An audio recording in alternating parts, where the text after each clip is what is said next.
Hello guys, কেবি কমটেক চ্যানেলের আরেকটি সম্পূর্ণ নতুন ভিডিওতে সবাইকে জানাই স্বাগত।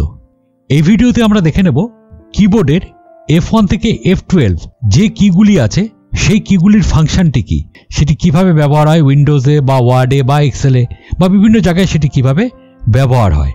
আপনারা অনেকেই হয়তো জানেন বা অনেকেই হয়তো জানেন না। আশা করি আপনারা যদি এই ভিডিওটি দেখেন তাহলে আপনাদের সম্পূর্ণ একটি আইডিয়া চলে আসবে F1 থেকে F12 এই কিগুলি কি কাজে লাগতে পারে। আর আরেকটি কথা যেটি প্রত্যেক ভিডিওতেও বলছি, এই ভিডিওতে আরেকবার বলছি, চ্যানেলে যদি নতুন হয়ে থাকেন তাহলে অবশ্যই চ্যানেলটিকে সাবস্ক্রাইব করবেন। আর ভিডিওগুলি যদি ভালো লাগে তাহলে অবশ্যই লাইক আর কমেন্ট করে দেবেন, কারণ আপনারা যত বেশি লাইক আর কমেন্ট করে দেবেন তারপর বেস করে ইউটিউব আপনাদের সামনে ভিডিওগুলিকে পৌঁছে দেবে।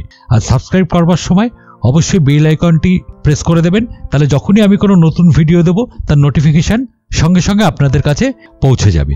আমাদের চ্যানেলের বাদবাকি ভিডিওগুলো যদি আপনি দেখতে চান তাহলে আমাদের ডেসক্রিপশন বক্সে চ্যানেলের প্লেলিস্টের সব লিঙ্কসগুলি দেওয়া আছে, সেখানে ক্লিক করে আপনারা বিভিন্ন ভিডিওগুলি দেখে নিতে পারবেন।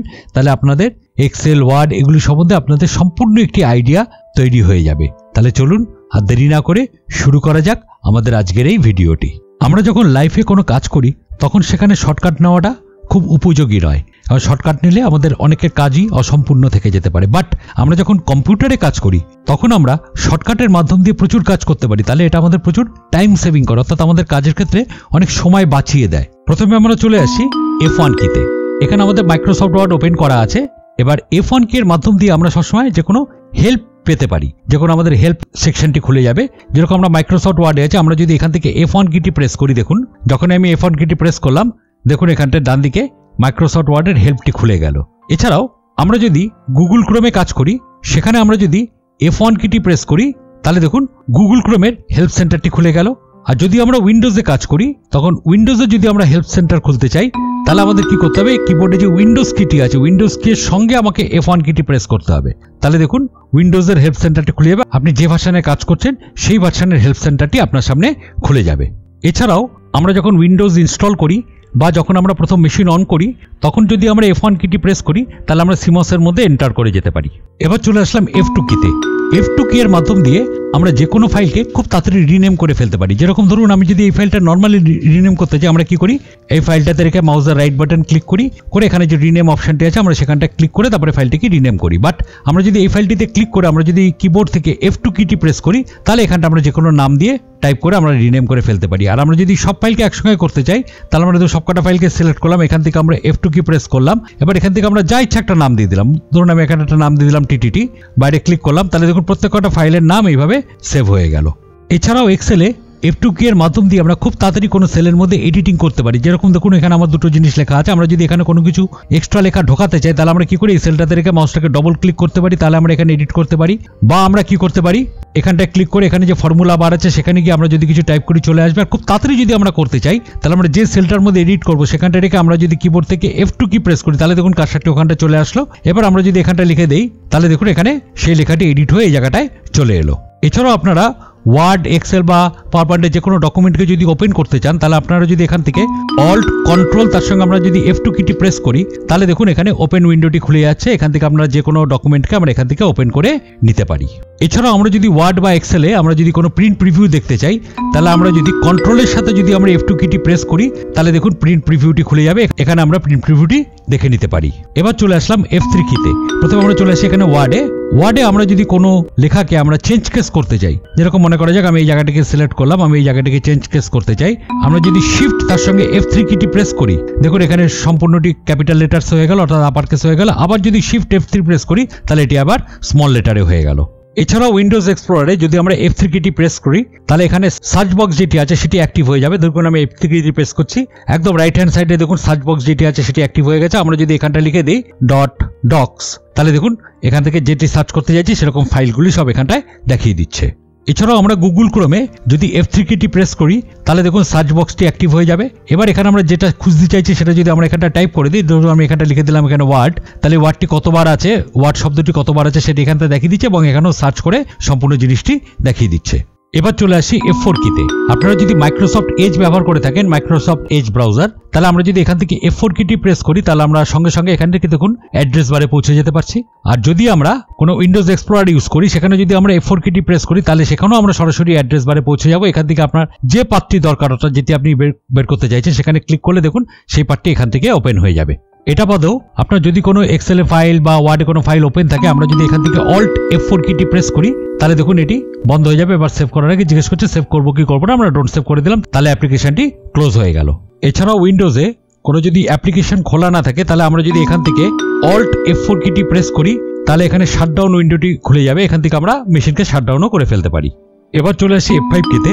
F5 কি এর মাধ্যম দিয়ে আমরা কোনো ইন্টারনেটে যদি কোনো পেজ খোলা থাকে সেই পেজকে রিফ্রেশ করতে পারি, বা উইন্ডোজেও আমরা স্ক্রিনকে রিফ্রেশ করতে পারি। যেরকম আমরা যদি এখান থেকে F5 কিটি প্রেস করি দেখুন এখানে এটি রিফ্রেশ হয়ে গেল। এছাড়াও উইন্ডোজে আমরা যদি এখানে মাউসের রাইট বাটন ক্লিক করি সেখানে যেরকম রিফ্রেশ অপশনটি আছে সেটিতে ক্লিক না করে আমরা এখান থেকে সরাসরি F5 কিটি প্রেস করতে পারি, তাহলে এখানে উইন্ডোজটিও রিফ্রেশ হয়ে যাবে। এছাড়াও ওয়ার্ডে আমরা যদি F5 কিটি প্রেস করি তাহলে find, replace and go to dialog বক্সটি অটোমেটিক ওপেন হয়ে যাবে। মেনলি গো টুতেই চলে আসে। এখান থেকে আমরা পেজ নাম্বার দিয়ে আমরা যে কোনো পেজে এখান থেকে চলে যেতে পারি। আর যদি আমরা পাওয়ার পয়েন্ট অ্যাপ্লিকেশনে থাকি তাহলে সেখানে আমরা যদি F5 কিটি ব্যবহার করি তাহলে স্লাইড শো শুরু হয়ে যাবে। এবার চলে আসছি F6 কিতে। আপনারা যদি গুগল ক্রোম বা মোজিলা ফায়ারফক্স এই ব্রাউজারগুলি ইউজ করেন তাহলে আমরা যদি এখান থেকে F6 কিটি প্রেস করি তাহলে সরাসরি এটি অ্যাড্রেস বারে চলে আসবে। দেখুন এটি সরাসরি অ্যাড্রেস বারে চলে এসে আমরা এখান থেকে যে কোনো অ্যাড্রেস এখানে ডাইরেক্টলি টাইপ করে ফেলতে পারি। আমরা যদি MS ওয়ার্ডে দুটি ফাইলকে ওপেন করে রাখি তাহলে কন্ট্রোল শিফট আর F6 এর মাধ্যম দিয়ে আমরা একটি ফাইল থেকে আরেকটি ফাইলে সুইচ করতে পারি বা যেতে পারি। দেখুন চলে গেল আরেকটি ফাইলে, আবার কন্ট্রোল শিফট F6 করলে দেখুন আবার আগেরটিতে চলে আসছে।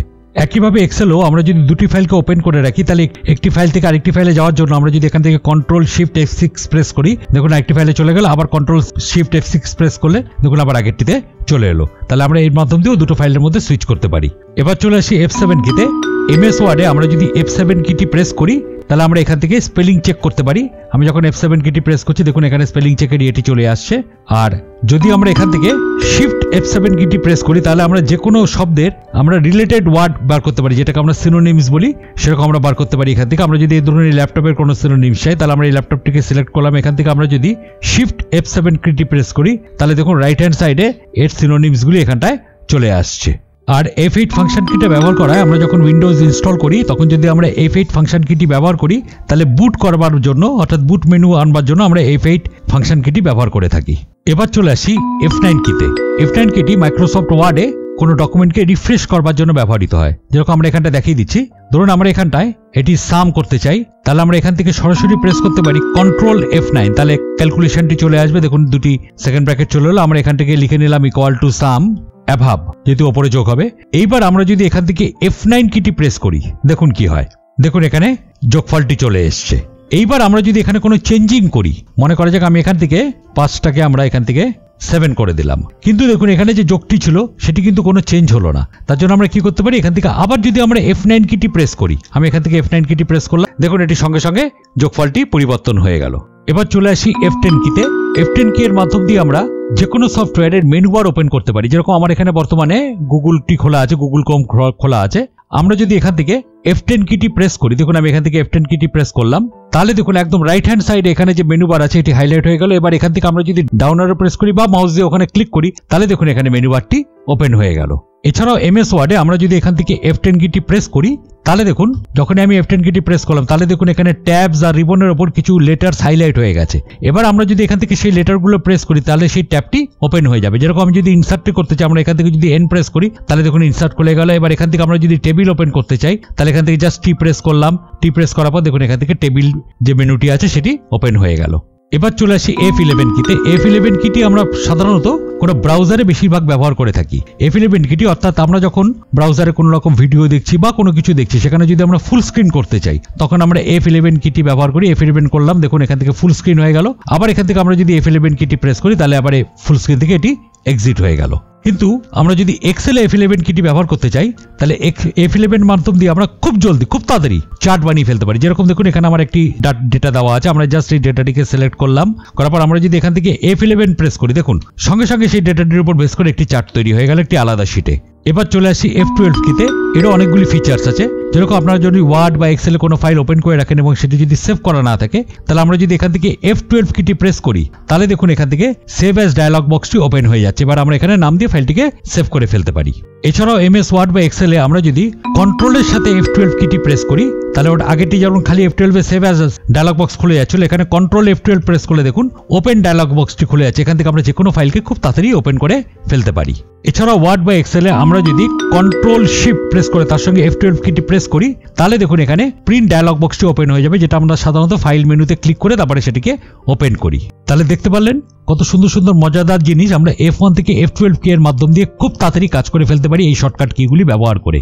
ভিডিওটি যদি ভালো লেগে থাকে তাহলে অবশ্যই লাইক, শেয়ার এবং সাবস্ক্রাইব করে দেবেন। আর বারবার একই কথা বলছি, কমেন্ট করবেন আর লাইক করবেন। তাহলে আপনারা যত বেশি কমেন্ট আর লাইক করবেন তত বেশি ইউটিউব আপনাদের কাছে আমার এই চ্যানেলটিকে পৌঁছে দেবে। আপনারা আমার ভিডিওগুলি দেখতে পারবেন এবং তার থেকে অনেক কিছু জানতে পারবেন বা শিখতে পারবেন। এই ধরনের ভিডিও যদি আপনারা আরো দেখতে চান, তাহলে আমি পরবর্তীকালে এই ধরনের ভিডিও আরো কিছু নিয়ে আসবো। তাহলে এই ভিডিওটি আমি এখানেই শেষ করছি। সঙ্গে থাকুন। ধন্যবাদ।